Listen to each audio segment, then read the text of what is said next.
Assalamu alaikum wa rahmatullahi wa barakatuh. How's everybody doing? Alhamdulillah. Okay. Yes. Okay. All right. So, Jazakallah khair for the ones who are here on time, rise and shine. May Allah reward each and every one of you. Because it takes courage, right, to make sure that if you have a commitment, that you live up to the commitment, right? So may Allah reward each and every one of you. So we'll inshallah start with the name of Allah subhanahu wa ta'ala. A'udhu billahi minash shaitanir rajeem. Bismillahir rahmanir rahim. Nahmaduhu wa nusalli ala rasulihil kareem. Amma ba'd. A'udhu billahi minash shaitanir rajeem. Okay, so what we are going to be doing here for the next few minutes, inshallah, is we are going to talk about what we did in the last class.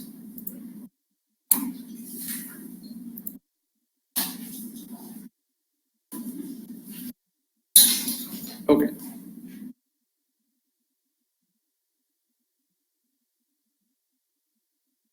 So what we did in the last class.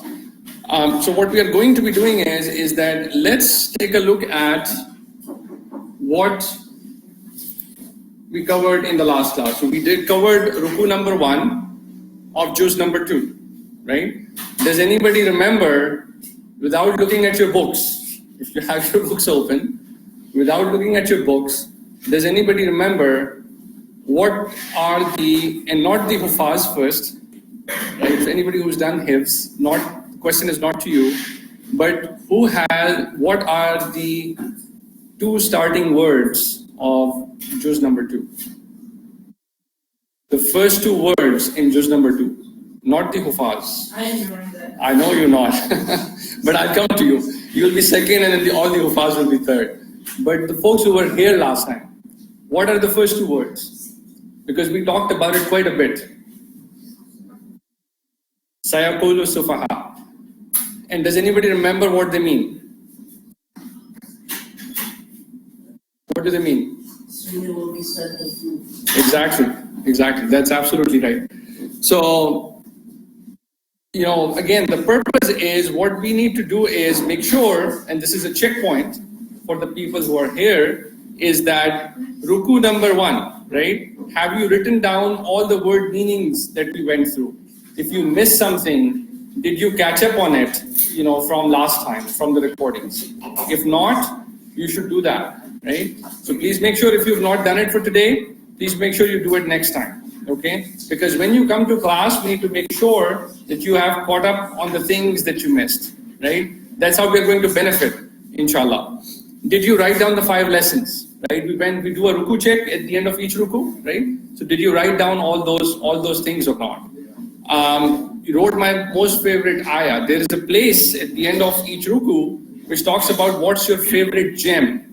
Right? What's a favorite lesson that you got out of those verses that we go through, right? Again, the purpose is for all of us to derive a lesson from all of what we are doing, right? So we want to make sure that we are doing that.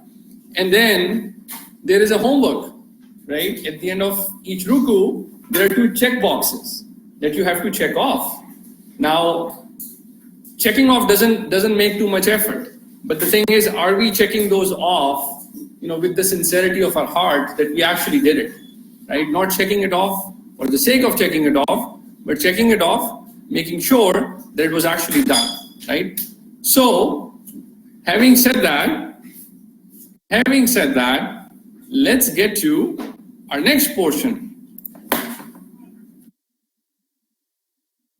which is the sharing portion.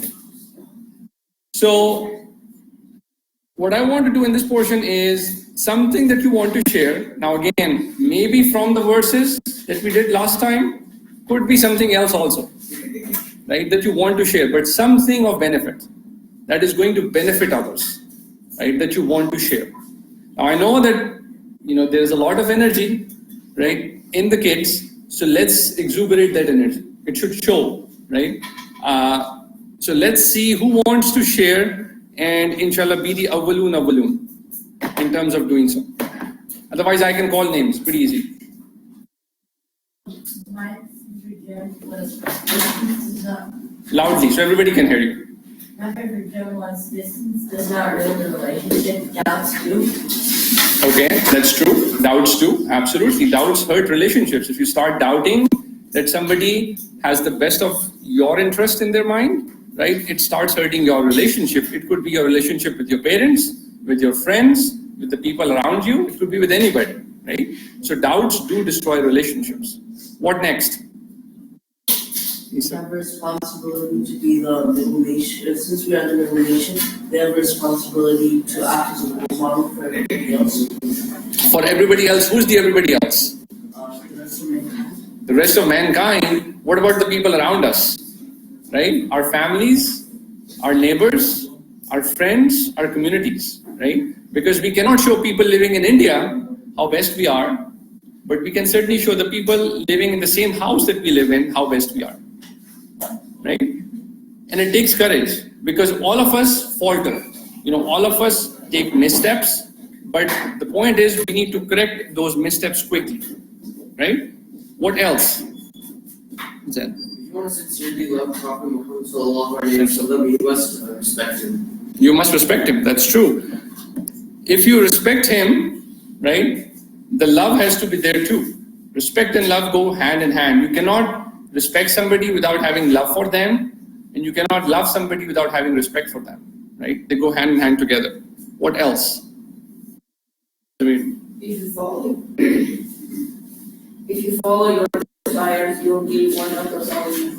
That's true. That's true. Did everybody catch that? Okay, can you speak louder? If you follow your desires, you will be one of the Zalimun. Okay, what is a Zalimun? Wrongdoer. What does it mean by being a wrongdoer? Somebody who takes the wrong turn, right? So Zalimun are basically people who do things knowing that whether knowing or unknowing, there are certain things that we know are right and wrong, right? If we do things which are wrong, we are part of the Zalimun. If we hide the truth, if we know the truth but hide it knowingly, we are part of those wrongdoers as well, right? Okay, let's take one last sharing, then we'll move on to the next portion. Then. The Quran is very intellectual and spiritual.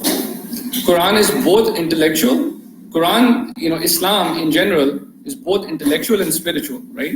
Quran, there are libraries on Quran. That's what I talked about last time as well, right? There are many libraries that are just on Quran, right? And books about Quran. And people study Quran for their lives, and they think they've just only scratched the surface of it. But on the other side as well, it is spiritual as well, right? Islam has activities which are very spiritual in nature. Okay, Alhamdulillah. All right, so the ones who've not shared this time, right, I will be calling upon you next time, okay? So please make sure that you are ready for a sharing because this is the first part of every class that we do. You're ready with a sharing. All right, so let's get to our next portion, inshallah.